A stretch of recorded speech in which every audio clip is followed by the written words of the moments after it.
Alger Chaîne 3, le journal. Bonjour. Bonjour Hadja, bonjour à tous. Dans le journal, nous parlerons habitat et la déclaration du ministre du secteur. L'opération d'activation de dépôt des dossiers des souscripteurs au programme ADL3 reste ouverte et sans limitation de délai. Nous écouterons Mohamed Tarek Belaribi. 5 lycées spécialisés dans les mathématiques seront ouverts au niveau national, annonce le ministre de l'Éducation, mettant en avant l'importance de l'enseignement de cette matière.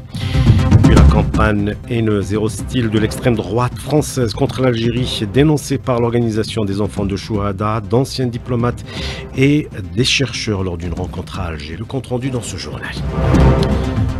Au Maroc, le gouvernement est éclaboussé par des affaires de corruption à la classe politique, pointe du doigt le ministre de la Justice qui se dresse contre l'ouverture d'enquête. Et pas de répit pour les Palestiniens toujours sous les bombardements sionistes, 16 martyrs dont 4 journalistes hier alors que l'aide humanitaire n'arrive toujours pas. Il y a 63 ans, Mouloud Felloun, assassiné par l'OAS, l'organisation armée secrète française. La radio algérienne a organisé hier une rencontre autour de l'œuvre de l'écrivain traduite dans plusieurs langues. En football, la suite de la 20e journée du championnat de Ligue 1 marquée ce soir par le derby algérois entre le Serbe Belouizdad et l'USMA d'Alger.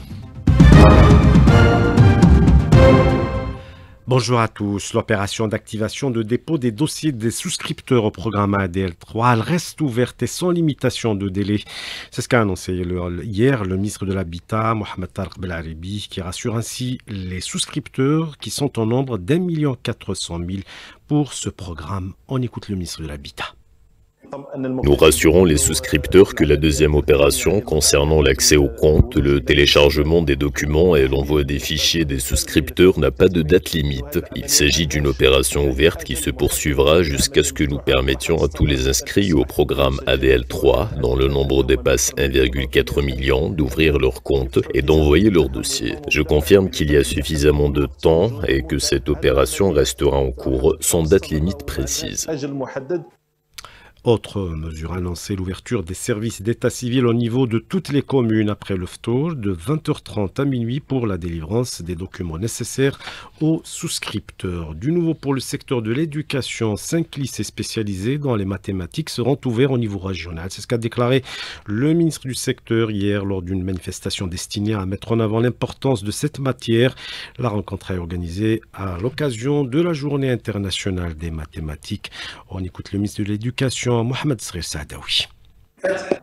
Ouverture de 5 lycées spécialisés dans les mathématiques au niveau régional en intégrant les élèves qui ont les meilleures notes en mathématiques dans l'enseignement moyen comme premier axe. Le deuxième axe sera de structurer cette discipline, notamment avec la dynamisation de cette filière par le lancement des Olympiades des mathématiques. Pour la troisième phase, il s'agira de renforcer le partenariat avec le ministère de l'Enseignement supérieur, en particulier pour créer un pont avec la recherche scientifique.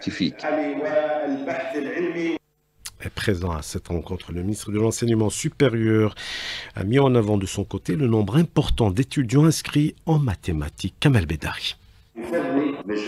Grâce aux efforts de l'Algérie glorieuse et l'Algérie moderne, plus de 22 000 étudiants pratiquent et apprennent les mathématiques. Plus de 70 000 étudiants apprennent l'informatique et plus de 5 000 étudient l'intelligence artificielle. C'est cela le contexte moderne de l'université algérienne.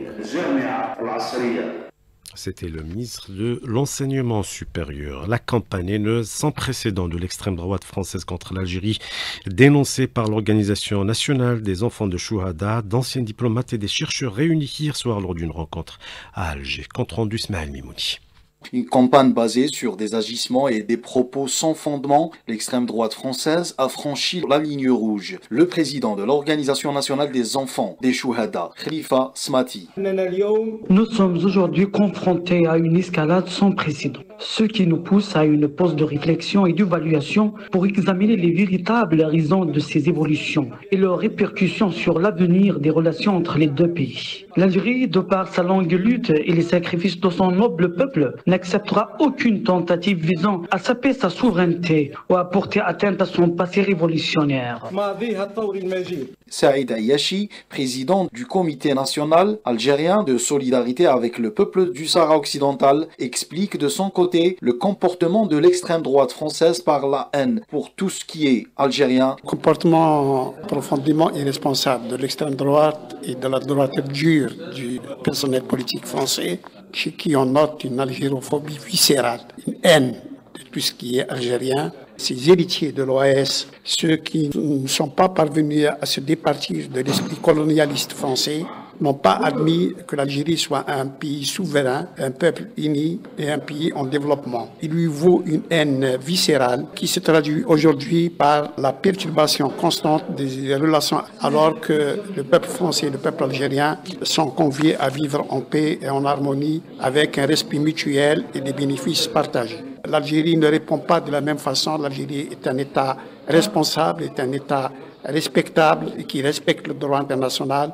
les droits de l'homme et de toutes les valeurs qui ont porté la révolution du 1er novembre sur la voie de la victoire contre ces mêmes colonisateurs. Les membres de l'Organisation nationale des fils des Chouhada ont réitéré leur soutien permanent aux décisions et aux positions de l'État algérien en toutes circonstances et face à tous les défis, notamment lorsqu'il s'agit de porter atteinte à la souveraineté de l'Algérie et à son histoire.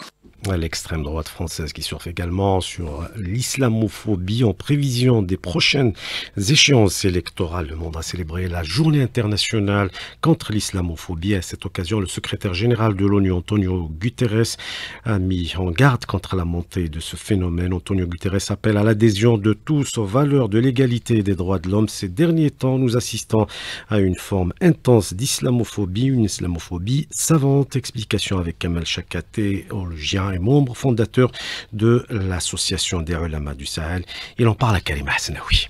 Nous sommes face à une hypocrisie de la part essentiellement des Occidentaux qui vise à cacher un sentiment profond, qui est la haine de l'islam. Cette haine de l'islam ne cesse de prendre de l'ampleur. À l'heure actuelle, nous ne parlons plus d'islamophobie classique, mais même d'islamophobie savante, qui vise à dénaturer, à déformer, à travestir l'histoire, juste pour présenter l'islam sous l'apparence la plus sombre qui soit, malheureusement.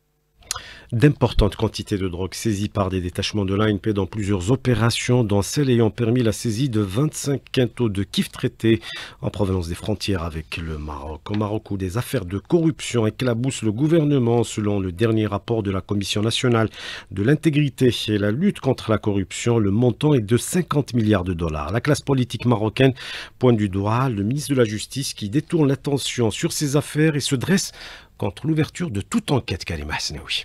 Abdelhamid Jmahri, membre du bureau politique du parti de l'Union socialiste des forces populaires, a affirmé sur les réseaux sociaux que le ministre Wahbi détourne l'attention de l'opinion publique sur les affaires de corruption du gouvernement par des déclarations dangereuses. Le ministre, hérité par le rapport de la Commission nationale de l'intégrité et la lutte contre la corruption, a qualifié, selon le parti de l'Union socialiste, les membres du Parlement marocain de gangsters. Le ministre de la Justice est pointé du doigt non seulement à cause de ces déclarations, mais il y a aussi l'article 3 contesté du projet de code de procédure pénale, un article consacrant les principes de discrimination entre les citoyens marocains et empêche automatiquement le parquet de lancer des enquêtes judiciaires sur les délits d'argent public. La gravité de cet article réside, selon l'avocat marocain Mohamed El Ghaloussi, en la tentative de la mafia de la corruption d'infiltrer les institutions de l'État et de les placer sous son autorité. La société civile marocaine poursuit son combat contre la prolifération de la corruption au plus haut niveau du royaume. Des frappes aériennes de l'armée d'occupation israélienne dans le nord de Raza ont fait 9 martyrs dont 4 journalistes. À Beit Lahia, 8 Palestiniens assassinés par l'occupant qui a utilisé un drone, poursuivant ainsi les violations de la trêve. Et l'acheminement de l'aide humanitaire est toujours interdite par le gouvernement sioniste. Les Palestiniens manquent de tout en ce mois de Ramadan. Témoignage depuis Raza du professeur Ziad Meddour, contacté par Karima Hasnaoui. Les familles mangent un repas au lieu de deux parce qu'il n'y a rien. On n'a pas de fruits, ni légumes, ni viande, ni poulet. Souvent, on mange soit des pâtes, soit des boîtes de conserve. On ne fait pas de la soupe, on ne fait pas des plats très maigres, très simples. Voilà le quotidien, sans oublier qu'il y a une pénurie de l'eau potable. On reste 2-3 heures pour chercher 20 litres d'eau potable par jour. C'est difficile. On achète très très cher. Le Ramadan est compliqué pour tous les Palestiniens de Gaza avec la fermeture de passage et les violations israéliennes de la trêve. Ziad Medour depuis Gaza, contacté par Karim Hasnaoui. Les chefs de la diplomatie américaine Marco Rubio et russe Sergei Lavrov se sont parlé au téléphone hier et ont discuté des prochaines étapes de leur pourparlers pour mettre fin à la guerre en Ukraine, a annoncé le département d'État américain. Les deux ministres sont convenus de contribuer à travailler au rétablissement de la communication entre les États-Unis et la Russie, selon la même source. Restez prudents si vous êtes sur la route, particulièrement face aux alertes classées vigilance jaune émises par l'Office national de météorologie. Les 15 premiers jours du mois de Ramadan ont été d'ailleurs marqués par le nombre important de décès sur les routes, 70 et plus de 200 autres blessés. Le point avec le commandant Nassim Barnaoui, directeur des statistiques et de la communication à la Direction générale de la protection civile. Malheureusement, on déplore le décès de 68 personnes sur le lieu d'accident durant ces premiers 15 jours et aussi des blessures de 2192 autres personnes qui ont été secourues par nos éléments sur le lieu d'accident. Donc certes, la deuxième semaine, on a enregistré une baisse par rapport à la première semaine où a été une semaine meurtrière avec de 12 jours sangliers, le premier jour 15 morts et le premier week-end du mois sacré, on a enregistré 11 personnes décédées. Donc la protection civile rappelle les citoyens à doubler de vigilance. La santé, le glaucome, une maladie silencieuse, principale cause de cécité dans le monde. Les médecins ophtalmologues mettent justement en garde contre l'absence de dépistage dès l'âge de 40 ans, notamment chez les personnes à risque. Plus de détails avec Hakim Boujeda, professeur ophtalmologue, spécialiste du glaucome. Il est contacté par Nasser Amijadel. Dans cette maladie, le nerf optique se détériore progressivement, donc ce qui va avoir comme conséquence une altération progressive du champ visuel qui se rétrécit au fur et à mesure et à la fin, le patient perd complètement la vision. Il existe différentes formes de glaucome et chez nous, en Algérie, la forme la plus fréquente, c'est le glaucome primitif à angle ouvert. Il y a 63 ans, Mouloud Feraoun, assassiné par l'OAS, l'organisation armée secrète française, le 15 mars 1962. Et la radio algérienne a organisé hier une rencontre autour de l'œuvre de l'écrivain. Son œuvre est traduite dans plusieurs langues. Compte rendu Sida Ali Fals. Mouloud Feraoun est un écrivain algérien d'expression française. Son œuvre la plus célèbre est la trilogie Le Fils du pauvre, La terre et le sang et Les chemins qui montent. L'écrivain Zoubida Ma'amaria trouve que l'œuvre de Mouloud Feraoun est profondément humaniste. 1945, quand les gens se sont soulevés, la France a dit qu'il n'y avait pas de peuple algérien, qu'il n'existait rien qui s'appelle algérien. La France était un département français, et elle le disait à la place du monde. Alors lui qui a appris sa langue, qui a appris le système de pensée, va lui dire mais voilà le peuple algérien, il est là, il est pauvre, mais très digne. C'est une société organisée que vous êtes venus déranger. Un très grand message. Le fils de Mouloud Feraoun, Ali Feraoun, revient sur le travail réalisé par la radio algérienne pour perpétuer les œuvres de Mouloud Feraoun. Les livres de Feraoun sont traduits dans le monde entier et la radio a été utile pour pouvoir perpétuer le nom de Mouloud Feraoun. Je disais, le Mouloud Feraoun est très connu en Algérie, que ce soit par les ouvriers, que ce soit par les étudiants, que ce soit par les jeunes écoliers ou les jeunes gens. Et les générations d'aujourd'hui connaissent Mouloud Feraoun beaucoup mieux que ceux des années 80. Feraoun, plus on passe, au lieu de l'oublier, au contraire, on parle de lui. Et c'est grâce à ces hommages-là, Feraoun reste un écrivain actuel. La Fondation Mouloud Feraoun nous promet prochainement la traduction d'une partie des livres de Mouloud Feraoun en arabe.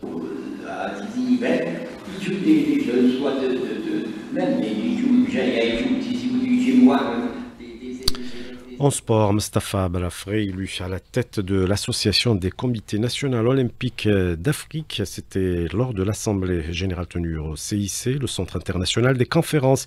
Abdelatif Farhala à Alger, seul candidat à sa propre succession, Balaf a fait l'unanimité au sein des représentants des 54 pays membres de l'instance sportive continentale. Sur sa réélection, on l'écoute au micro de Lotfi Beniti.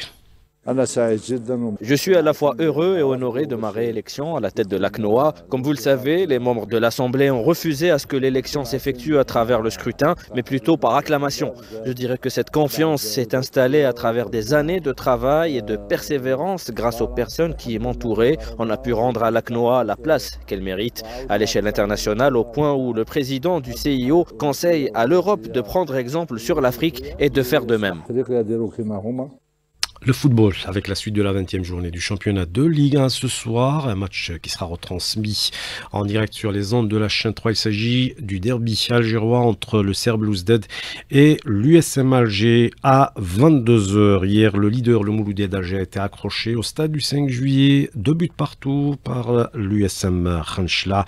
Un peu plus tôt, l'ASO Chlef et l'Olympique Arbou ont fait match nul 0 partout. En Ligue 2, dans le groupe Centre-Ouest, l'Étoile de Ben Aknoun tenu en échec par la jeunesse de Tiaret, 0 partout, mais reste leader avec 8 points d'avance sur son poursuivant immédiat, le RC Kouba, qui n'a pas profité de ce faux pas. Bien au contraire, il a été battu par l'Asmo d'Oran, 1-0 dans le groupe Centre-Est. L'écart entre Ruisset et l'USM Al-Harrach reste le même, 5 points.